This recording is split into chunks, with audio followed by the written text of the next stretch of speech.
listeners from outside of Tennessee, the border states, if you will, North Carolina and Virginia. Hi, it's Marky, Billson, Tri-City Sports Now. I got Jim Schaus, the new Southern Conference Commissioner, warming up in my bullpen. He's going to come in about 15 minutes, and I'm going to talk to him. But some news just came in recently, a few minutes ago, that sort of thing. The ACC-Big Challenge, always college basketball news. You know, they pushed back the three-point line today. I'll talk about that here, I guess. But there's always college basketball news. And it's just gotten to be one of those sports that, you know, maybe it's a good thing to cover, even though I debate really how exciting it is, but because there's always something going on. And here we go again with the ACC-Big Challenge. Okay, big whoop. Early November basketball games that nobody really pays attention to because it's still football season.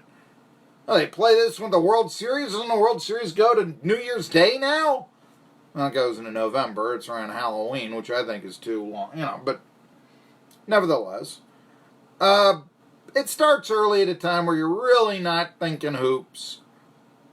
But it's to sort of pique your interest, and then you go back and you start asking, what's the best conference this year? And then you go and you say, well, the ACC had this sort of a record against the Big Ten and vice versa and all this. Virginia Tech won't play in the ACC-Big Challenge. Now, they've been doing this series since 1999, but, you know, Mike Young, coaching change coming in. That doesn't speak well of Virginia Tech coming up this season. They had a lot of grad losses. I mean, so did Tennessee for that matter. So did a lot of teams. So did Wofford. So did everybody but ETSU. But Virginia Tech will not be in the ACC-Big Challenge. You know who will be? Notre Dame. They're going to take the Hokies spot. Yeah, remember they're in the ACC. Kinda. And they're going to play Maryland. Yeah, they're in the Big Ten now. Remember? You know. So Notre Dame and Maryland, Virginia Tech won't be in the ACC-Big Challenge. For the North Carolina listeners, all right, come on. We know what the deal is. Nobody in Western North Carolina roots for Duke. Nobody. You got to be from Durham to root for Duke. That's number one. Or you got to be totally, you want to go against the grain. Number two, nobody outside of Winston-Salem roots for Wake Forest. So who cares who plays there? And also, if you're listening in through North Carolina, the chances are that you are a blue-collar person. You are a farmer or some such thing. Thank you for feeding us. But that means you're an NC State fan. Because in North Carolina, all the farmers and the blue-collar people root for NC State, and all the doctors and the lawyers and the white-collar people root for North Carolina. So NC State in the ACC-Big Challenge next year will be playing the Cheese Eaters. Kevin Keats and company will be taking on the Wisconsin Badgers. So there you go, NC State and Wisconsin, they're in the ACC-Big Challenge. But Virginia Tech will not play in it. I guess I ought to mention here, as Jim Schaus prepares to come and I'm going to interview him at the bottom of the hour, and then we will talk at the top of the next hour to Susan Miller-Degnan of the Miami Herald about Cade Weldon coming in to play quarterback for ETSU from the University of Miami. They pushed back the three-point line. I think my monologue tomorrow is going to be about this, but I think it's probably a good thing. You know, there's a lot of... Look, there were 5 guards on the floor during the national title game. You know, there wasn't any post players at one point. So the idea is now the game is played away from the rim. I think that's the way it's going. Look, a football team, generally speaking, doesn't think field goal first, do they? They want to score the touchdown first, right? They want 6 points. They don't want 3. So why would a basketball team, when they go down the court, why would they not be thinking, yes, we want the 3 and not the 2? Now, I can go in and tell you, and I know people will say that I am about to promote buggy whips when I say this, but I could tell you that, yeah, maybe the three-pointer, in my opinion, is a flawed rule Because quite frankly, you leave my grandmother, well, actually, no, she's passed away, but you leave me, I probably am not as good of an athlete as my grandmother was, you leave me open from beyond the three-point arc, and you give me a little bit, but you leave me open, I'll probably be able to hit 10%. I'm never going to be able to drive the lane against a real center. That's just not happening.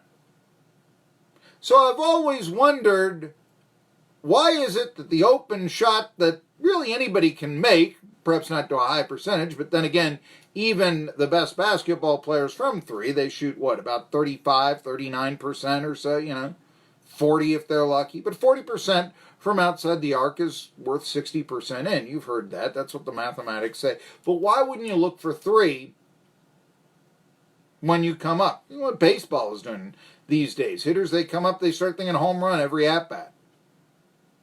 They've got the shift on. Okay, I'll beat it by hitting out of the park. Bunting for a hit? No, I can't do that.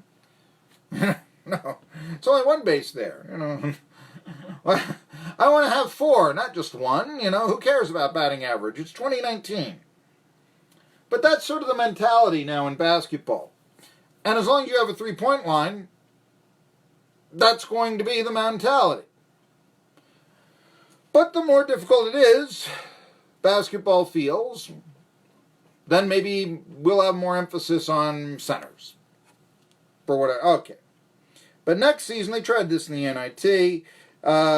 The line will be at 22 feet, 1 3/4 inches. This is now matches the three-point line in international competitions. Distance will change actually in 2 years for D2 teams like King, D3 teams like Emory and Henry, to account for the costs associated with moving the line on the courts. I said nobody roots for Duke, but you know what? If you do remember Duke, when they first started experimenting with three-pointers in college basketball, it was 16 feet 9 inches. I mean, it was ridiculously short in the ACC in 82, 83. That's the first year they really experimented in college with a three-point line. And for years, they only used it 1 year. And it would allow teams like NC State, who won a national championship that year, the Cardiac Pack, Lorenzo Charles Duncan at home. Well, they were a very good outside shooting team with Terry Gannon, the sportscaster. You see him on figure skating a lot, actually.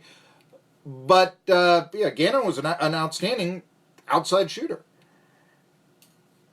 And I can remember one game that year where NC State rolled up 130 points on Wake Forest because of the short three-point line. And then it was like, this is ridiculous, and they moved it to 19-9. Well, now it's going to be 22, 1 3/4. Okay? The modern-day athlete, I think, can pretty much get that. It'll take a couple of points off the three-point shooting, but not as much. What they're going to try to do is if you miss it and the center gets the ball, they're going to have the shot clock reset to only 20 seconds. I mentioned this was in the books, and I thought that this was in the works, and I thought this would be in the books. When they were talking about this, 20 seconds on an offensive rebound instead of 30. Why do you need 30? It just slows down the game, I mean, think about this. You miss the shot late in the game, and let's say you're up by 1 or something. The shot clock makes you shoot. You miss it. You get the offensive rebound. Well, maybe now, if there's 30 seconds left, you still ask them to play defense instead of, the shot clock goes off. But it's made to enhance the pace of the game. Could see it. Coaches will have the opportunity to call live timeouts in the final 2 minutes of regulation and overtime, giving them more control in the end of games. And finally, players will now be given tech fouls for derogatory language towards an opponent. Things like racial slurs, which have no place in the game. They have no place anywhere. Anyhow, that's the case there. So basketball is changing. I have no problem with those rules. I'm usually, don't change the sport. I like that. I'm not totally that way. It changes, though. I like in football, they have the 10-minute overtime now instead of the 15. I think that's a good deal in all this. So that's what's going on in basketball and all this. Limited time here before I talk, so I'm not going to be able to get to the Braves loss to the Pirates, and, so that meant the Reds couldn't move up and all this sort of stuff. But I will be using the remaining time of this segment to talk about a new restaurant in Johnson City. Actually, it technically is in the city limits of Johnson City, but it's on the way to Jonesboro on West Market Street, US 321. It's called the Asian House. And this is really a wonderful restaurant. Take it from me. I eat there. I had my birthday dinner there. And this is what I love: Chinese food. You say, what food could you have for the rest of life if you can only have one? And one friend who once said nachos and swordfish. Well, that's two, but, No, for me, it's Chinese food, okay? I'm going to have that, because think of all the diverse dishes, all of them delicious, that Chinese food gives you. And really, the Asian House, they provide it to you. They've got something called the Happy Box. You're going to hear about it in the upcoming commercial segment. By the way, the plentiful appetizers include egg rolls and crab lagoons. Those little puffs and all that. Always delicious. They're my favorite appetizers of any cuisine there are. But really, now it's lunchtime, and they've got a great lunch menu. You can see it on goasianhouse.com, and you're going to see it's not a lot of money. I mean, Chinese lunches, $4.99, $5.99. But more than that, Japanese food. They've got Japanese food as well as Chinese. And that means sushi, sashimi, and the grill. Let me tell you about sushi. This is a good lunch because it's high in protein. The rice, a heavy lunch will slow you down. No, this will fill you up, but it'll also keep you going. You're going to want to check that out. It's the Asian House. It's the shops at West Market, on the way to Jonesboro, or coming from Jonesboro to Johnson City, right there on 321 West Market Street. Tom always takes care of you. And I'm going to tell you something else. June is party season, weddings, graduations. Think about what a hit Chinese food catering will be at your event. GoAsianHouse.com. They'll take care of it. Tom will take care of you. Go there for lunch right now. Asian House on West Market Street in Johnson City. SoCon Commish coming up next.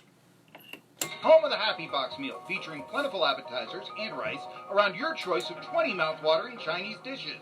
Or try their Japanese fare, sushi, sashimi, and the grill. I had my birthday dinner at Asian House and was most satisfied. Find the great menu and deals at goasianhouse.com. Use Tom for catering. You'll be most satisfied too. Asian House, nestled in the shops on West Market, on the way to Jonesboro. Mention 1420 WEMB Sports Radio and get 10% off.